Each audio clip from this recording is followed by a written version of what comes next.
তো আমি আলটিমেটলি চলে এলাম ইয়ামথাম ভ্যালিতে। আমার যত গ্রুপের যত লোকরা ছিল কেউ তো ইয়ামথাম ভ্যালিতে নামতেই পারলো না। কেউ দু পা এগিয়ে আর বললো যে আর নিতে পারছে না, তাদের প্রচণ্ড শ্বাস প্রবলেম হচ্ছে, কারোর প্রচণ্ড ঠান্ডা লাগছে। কিন্তু আমাকে পুরো থেকে আমি তো যাবোই, আর প্রচুর ফটোও তুলবো এবং রিলসও করবো, আর সেটা তোমাদের সাথে সমস্ত কিছু শেয়ার করবো আমি। কারণ আমি যেখানেই যাই পুরো আনন্দটা নিজেকে উপভোগ করার চেষ্টা করি। সে যে যাই বলুক না কেন, আমি কারোর পরোয়া করি না।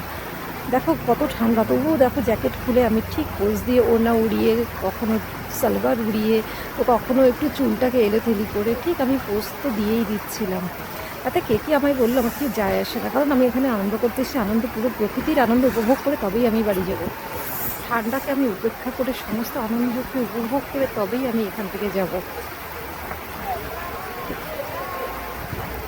এবারে যখন জলটায় হাত দিয়েছি, ওফ, মনে হলো যেন এক ঝটকায় আমার 440 ভোল্ট মারলো। দেখতে থাকো পরবর্তী ভিডিওতে। আসতে